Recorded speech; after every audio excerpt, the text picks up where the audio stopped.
Hello दोस्तों, नमस्कार।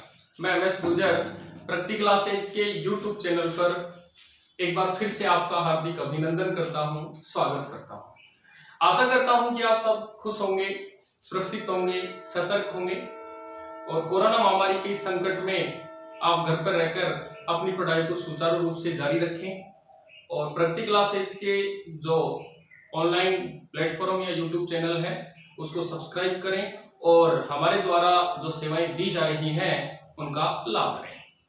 दोस्तों, मैं एमएस गुजर पिछले दिनों से आपको जीके की क्लासें जो प्रोवाइड करवा रहा हूं, उस क्रम में हमने शुरू की है भारत की राज व्यवस्था।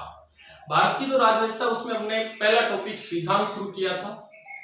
क्योंकि संविधान के बाद में भारतीय राज व्यवस्था का दूसरा टॉपिक हम संसद पढ़ रहे थे। पिछली क्लास में हमने संसद के बारे में जो बेसिक जानकारी है उसकी चर्चा की और आज हम संसद के जो अंग हैं, दोस्तों पिछली क्लास में अपने चर्चा कर ली कि संसद जो है वो लोकसभा, राज्यसभा और राष्ट्रपति से मिलकर बनती है। तो हमें एक एक अंग को पढ़ना है और आज हम चर्चा करने वाले हैं दोस्तों लोकसभा। ध्यान रहे, आज हम पढ़ेंगे लोकसभा। संसद का अंग है लोकसभा, उसकी चर्चा हम करने वाले हैं। लोकसभा जो है उसका उल्लेख भारतीय संविधान के अनुच्छेद 81 में। भारतीय संसद के जो सदन है लोकसभा और राज्यसभा और जो तीसरा अंग है वो राष्ट्रपति है। एक एक को पढ़ना है और सबसे पहले हम चर्चा करेंगे लोकसभा की। दोस्तों, लोकसभा का उल्लेख अनुच्छेद 81 में है। क्रमानुसार हम चर्चा करें।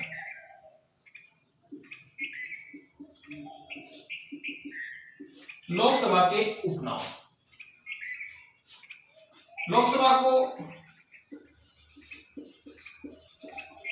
प्रथम सदन कहते हैं, इसे जन सदन भी कहा जाता है। दोस्तों, ये निम्न सदन भी है। प्रथम सदन, जन सदन, निम्न सदन,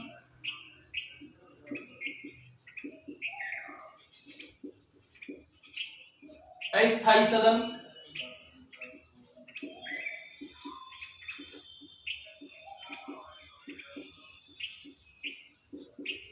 प्रत्यक्ष जन का सदन।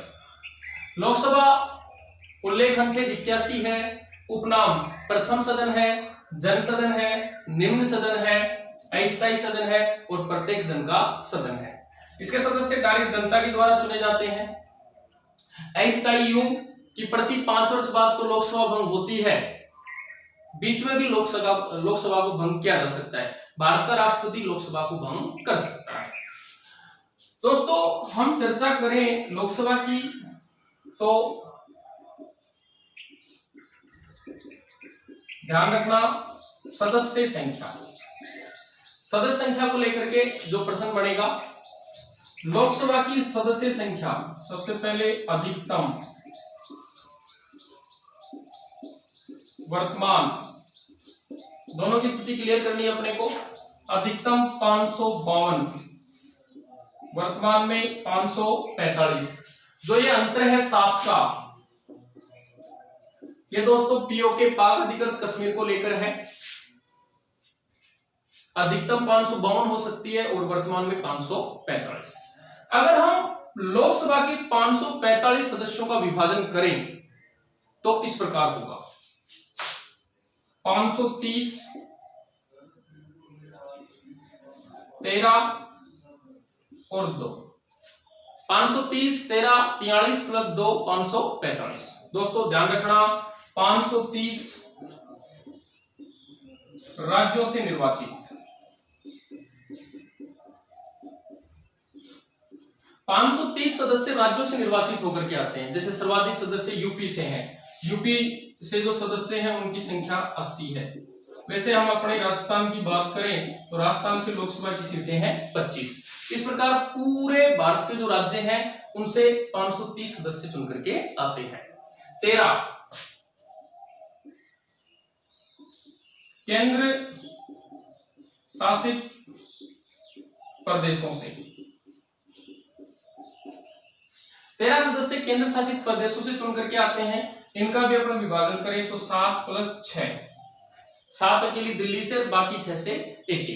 तो 13 सदस्य केंद्र शासित प्रदेश चुन करके लोकसभा में भेजते हैं। और काफी इंपॉर्टेंट है दोस्तों, ध्यान रखना, 2 सदस्य मनोनीत होते हैं। मनोनीत करता है भारत का राष्ट्रपति, और ये सदस्य होते हैं एंग्लो इंडियन या आंग्ल भारतीय। यह एक महत्वपूर्ण बात आपको मैं बता देता हूं, राष्ट्रपति आंग्ल भारतीय समुदाय के 2 सदस्यों को लोकसभा में मनोनीत कर सकता है। किस अनुच्छेद के तहत? तो यह अनुच्छेद है 331, 331। अनुच्छेद 331 के तहत भारत का जो राष्ट्रपति है वो लोकसभा में 2 सदस्यों को मनोनीत कर सकता है। 2 सदस्य होंगे वो आंग्ल भारतीय होंगे। दोस्तों ध्यान रहे, आंग्ल भारतीय पूछा जाए कि आंग्ल भारतीय कौन होते हैं, तो ऐसा व्यक्ति जिसकी पितृ परंपरा का कोई एक पक्ष, माँ या बाप, एक पक्ष यूरोप महाद्वीप का और दूसरा भारतीय हो, आंग्ल भारतीय कहलाता है। और आंग्ल भारतीयों के लिए मनोनीत का जो आरक्षण है, मनोनीत करने की जो शक्ति है राष्ट्रपति को प्राप्त हुई है, उसका उल्लेख भारतीय संविधान के अनुच्छेद 331 में किया गया है। क्योंकि हम सदस्य संख्या की बात कर रहे हैं, अधिकतम 552, वर्तमान 545, 545 में 530 सदस्य राज्यों से निर्वाचित हो रहे हैं, 13 सदस्य केंद्र शासित प्रदेशों से निर्वाचित हो रहे हैं, 7 दिल्ली और 6 अन्य से, 7 + 6 13। 2 सदस्य मनोनीत हो रहे हैं। मनोनीत करने की शक्ति भारत के राष्ट्रपति को है। ये आंग्ल भारतीय समुदाय से हैं और इनका उल्लेख भारतीय संविधान के अनुच्छेद 331 में है, 331। दोस्तों ध्यान रखना, उपनाम और उपनाम के बाद सदस्य संख्या। हम भारतीय संसद के प्रथम सदन लोकसभा की चर्चा कर रहे हैं। साथियों, लोकसभा का उल्लेख अनुच्छेद 81 में है। इस क्रम में हम आगे चर्चा करें तो सदस्य संख्या के बाद में कार्यकाल। लोकसभा के कार्यकाल को लेकर के जो धारणा है वो क्लियर कर रहे हैं हम अभी। कार्यकाल जो है वो 5 वर्ष का होता है। दोस्तों लोकसभा का कार्यकाल 5 वर्ष का होता है। कोई भी लोकसभा नहीं चुनी जाती है वो अगले 5 वर्ष तक कार्य करती है। पर यहाँ कुछ महत्वपूर्ण बातें हैं, ध्यान रखनी है अपने को।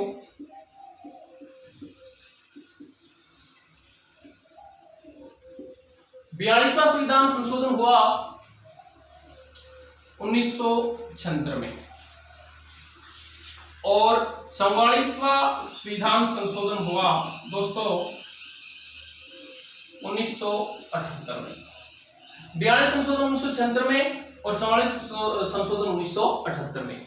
42वें संशोधन 1976 के द्वारा इंदिरा गांधी सरकार ने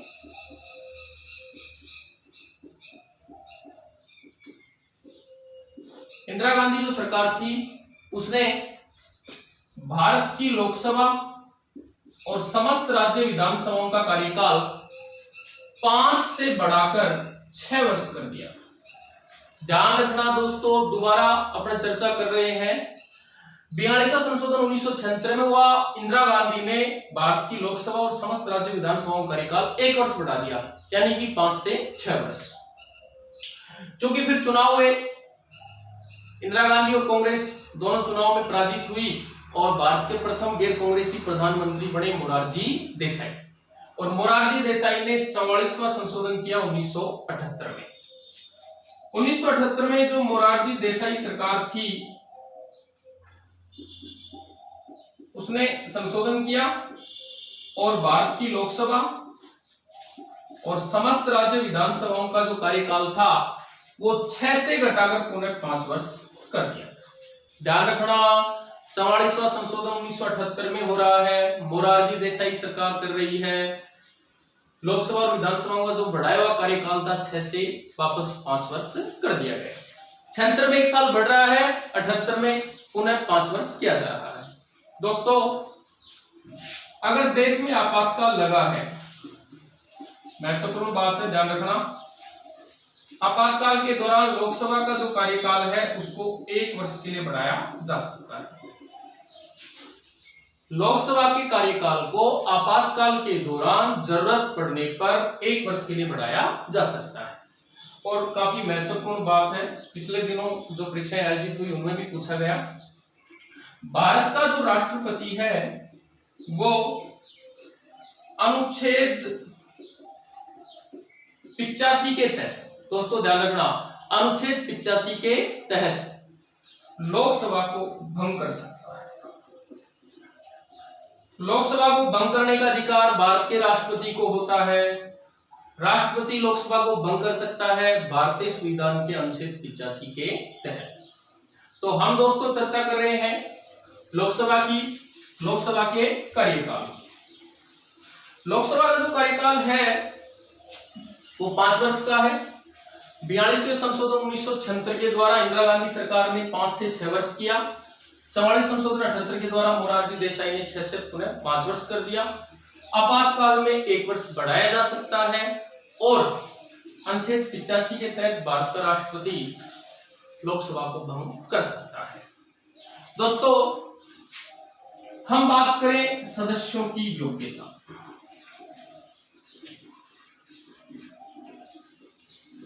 लोकसभा का सदस्य बनने के लिए या लोकसभा का चुनाव लड़ने के लिए सदस्य में क्या योग्यताएं होनी चाहिए उस पर हम चर्चा करें तो सबसे पहले वह भारत का नागरिक होना चाहिए।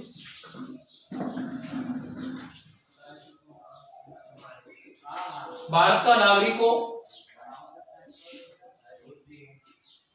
उसकी उम्र कम से कम 25 वर्ष होनी चाहिए, कम से कम 25 वर्ष की उम्र हो, भारत का नागरिक हो। और तीसरी योग्यता है दोस्तों किसी लाभ के पद पर आसीन न हो।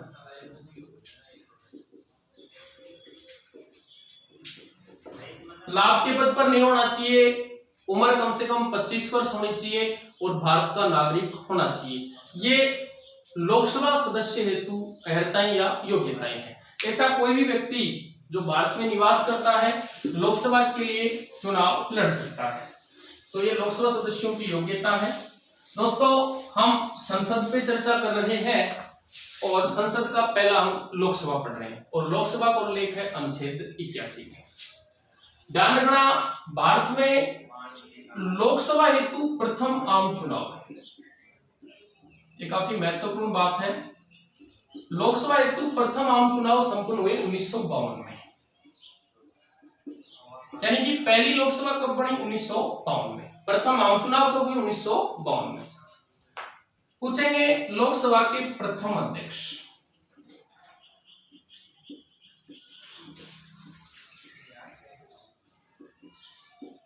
और प्रथम उपाध्यक्ष।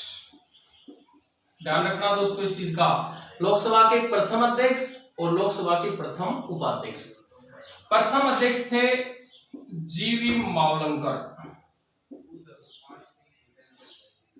जीवी मावलंकर, गणेश वासुदेव मावलंकर। जीवी मावलंकर को लोकसभा का पिता या जनक कहा जाता है। लोकसभा का पिता या जनक कौन था? जीवी मावलंकर था और जीवी मावलंकर प्रथम लोकसभा के अध्यक्ष थे। प्रथम उपाध्यक्ष की बात करें तो दोस्तों ध्यान रहे M.A. अयंगर, मयंक अनंत शैनम अयंगर। M.A. जो अयंगर था वो लोकसभा का प्रथम उपाध्यक्ष था, या प्रथम अध्यक्ष की हम बात करें जीवी मावलंकर थे और जीवी मावलंकर, गणेश वासुदेव जो मावलंकर हुए उन्हें लोकसभा का पिता या जनक कहा जाता है। ये कहानी थी दोस्तों प्रथम आम चुनाव या प्रथम लोकसभा की। हम अगर बात करें वर्तमान की तो दोस्तों ध्यान रखना, वर्तमान में 17वीं लोकसभा संचालित है।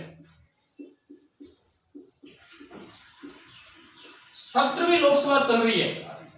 इससे पहले 16 लोकसभाएं संपन्न हो चुकी हैं दोस्तों, और 17वीं लोकसभा का निर्वाचन 2019 में संपन्न हुआ। 17वीं लोकसभा हेतु जो चुनाव हुए, आम चुनाव संपन्न हुए 2019 में संपन्न हुए और 17वीं लोकसभा के जो अध्यक्ष हैं वर्तमान में वो है ओम बिरला। दोस्तों ध्यान रखना, जो ओम बिरला है वो कोटा से, राजस्थान के कोटा शहर से सांसद हैं और ओम बिरला को 17वीं लोकसभा का अध्यक्ष बनाया गया है। एक चीज क्लियर करने योग्य है, ध्यान रखने योग्य है कि 17वीं लोकसभा में अभी तक किसी भी व्यक्ति को उपाध्यक्ष नहीं बनाया गया है। तो 17वीं लोकसभा के अध्यक्ष कौन हो गए? ओम बिरला। और ओम बिरला का संबंध कोटा से है, कोटा से सांसद है और कोटा का संबंध दोस्तों राजस्थान से है। इस कड़ी में हम आगे चर्चा करें।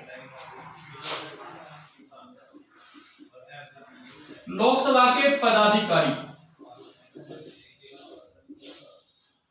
लोकसभा के पदाधिकारियों की हम चर्चा कर रहे हैं। तो दोस्तों लोकसभा में मुख्य रूप से एक अध्यक्ष और एक उपाध्यक्ष होता है।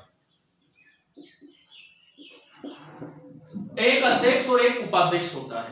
अध्यक्ष और उपाध्यक्ष के बारे में हम चर्चा करें। अध्यक्ष और उपाध्यक्ष का जो निर्वाचन होता है वो समस्त लोकसभा के सदस्य अपने में से ही करते हैं।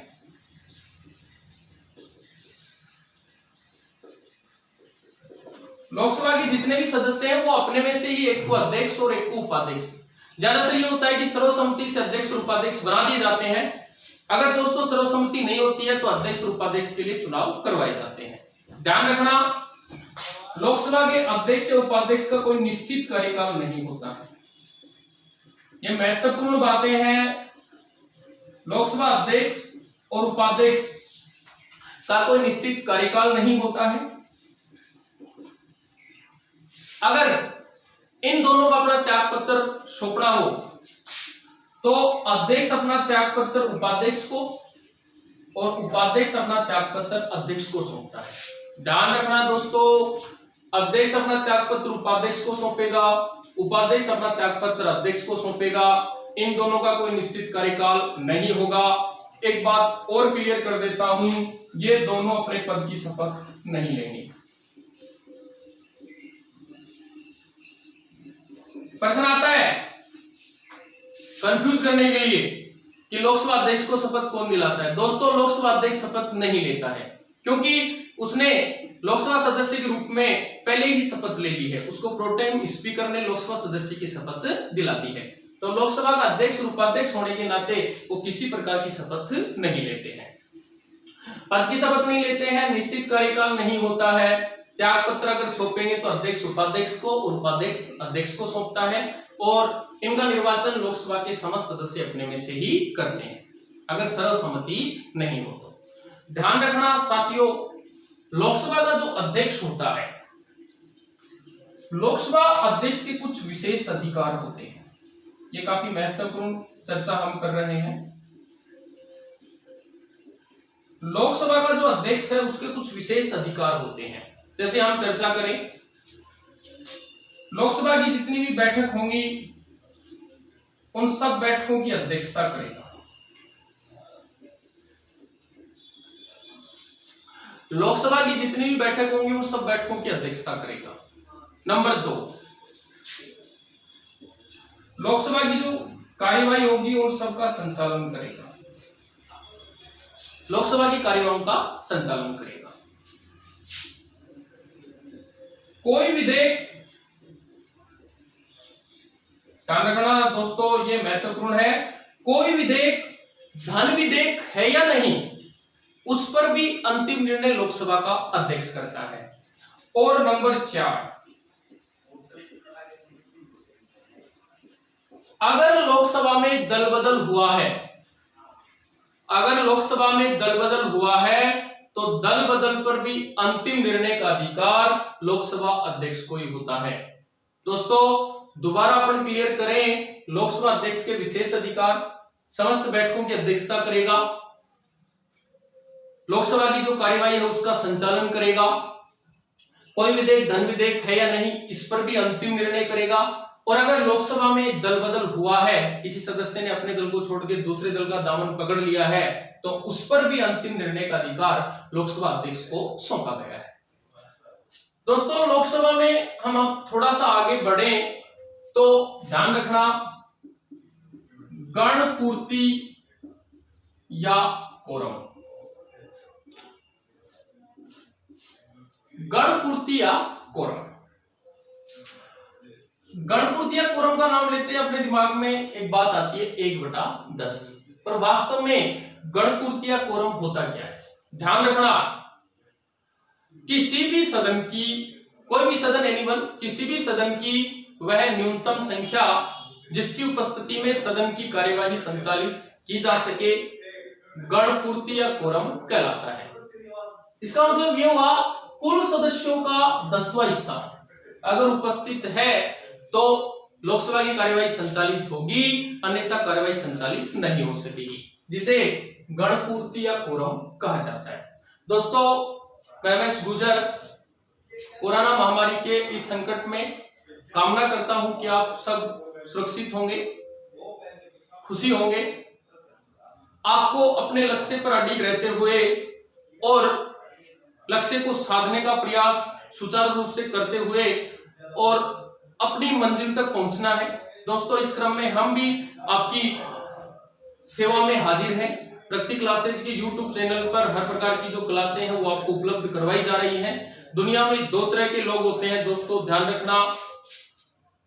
एक इस प्रकार के लोग जो पद चिन्ह बनाते हैं और दूसरे जो किसी के बढ़ाए पद चिन्हों पर चलते हैं।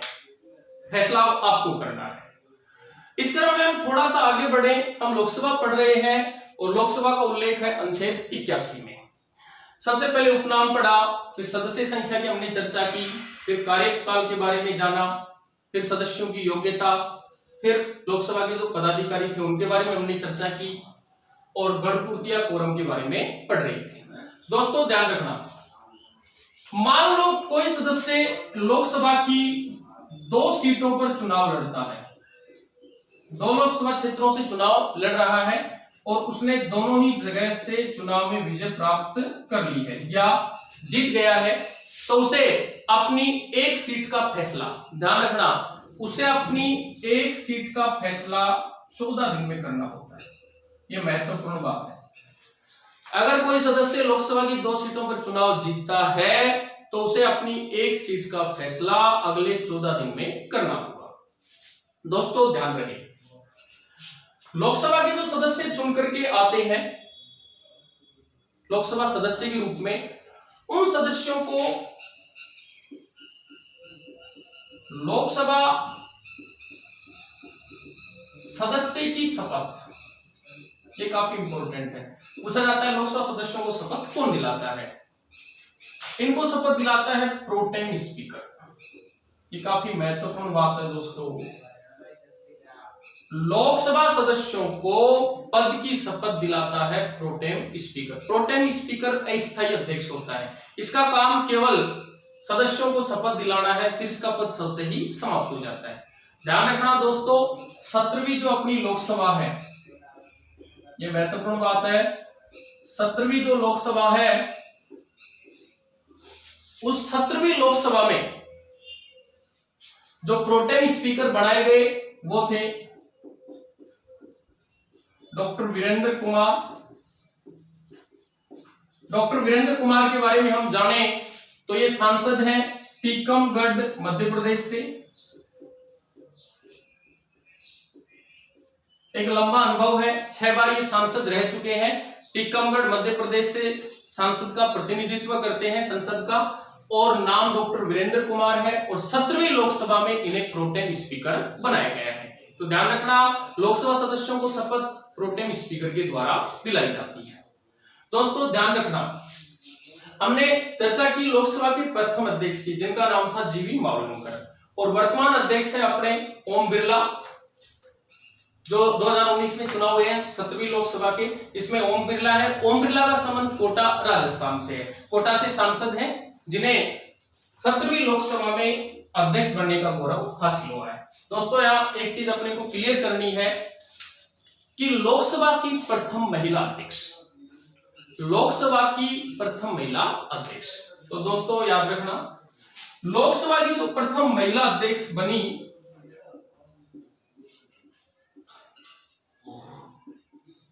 प्रथम महिला अध्यक्ष थी मीरा कुमार। और मीरा कुमार को 15वीं लोकसभा में अध्यक्ष बनाया गया था। दोस्तों दोबारा क्लियर कर रहे हैं, भारतीय जो लोकसभा है 1 से लेकर 17 तक की अपन चर्चा करें, उसमें पहली बार महिला अध्यक्ष मीरा कुमार को बनाया गया था। और मीरा कुमार ने यह प्रतिनिधित्व 15वीं लोकसभा में किया था। 15वीं लोकसभा में पहली बार लोकसभा की प्रथम महिला अध्यक्ष बनी और जिसका नाम था मीरा कुमार। दोस्तों लोकसभा में चुना गया कोई सदस्य अगर लगातार 60 दिनों तक अनुपस्थित रहता है, इसका आप ध्यान रखना, लगातार 60 दिनों तक अगर अनुपस्थित रहता है, एब्सेंट रहता है, बिना कारण बताए, कारण बताकर वो रह सकता है, बिना कारण बताए अगर रहता है तो संबंधित अध्यक्ष के द्वारा या लोकसभा अध्यक्ष के द्वारा उसकी सदस्यता रद्द की जा सकती है। उसकी सदस्यता अध्यक्ष रद्द कर सकता है, क्यों? बिना कारण बताए अगर वो 60 दिनों तक अनुपस्थित चल रहा है। दोस्तों ध्यान रखना, लोकसभा के जो सदस्य होते हैं उनका चुनाव प्रत्यक्ष किया जाता है, प्रत्यक्ष, सीधे जनता के द्वारा। अप्रत्यक्ष चुनाव नहीं होता है लोकसभा सदस्यों का, सीधे जनता के द्वारा किया जाता है। जितने भी भारतवासी हैं जिनकी उम्र 18 वर्ष हो गई है, जिनका नाम संबंधित राज्य की मतदाता सूची में है, वो अपना सांसद चुन करके भेजते हैं। अतः जो लोकसभा के सदस्य हैं उनका चुनाव सीधे जनता के द्वारा किया जाता है। दोस्तों ध्यान रहे, भारतीय राज्य व्यवस्था में हम दूसरा टॉपिक पढ़ रहे हैं, संसद। संसद चूंकि लोकसभा, राज्यसभा और राष्ट्रपति से मिलकर के बनती है, और इस क्रम में हम सबसे पहले चर्चा कर रहे हैं लोकसभा की, और लोकसभा का उल्लेख है अनुच्छेद 81 में। दोस्तों आगे की जो क्लास है उसमें हम राज्यसभा के बारे में चर्चा करेंगे, और राज्यसभा का उल्लेख अनुच्छेद 80 में है। आज के लिए इतना ही, धन्यवाद।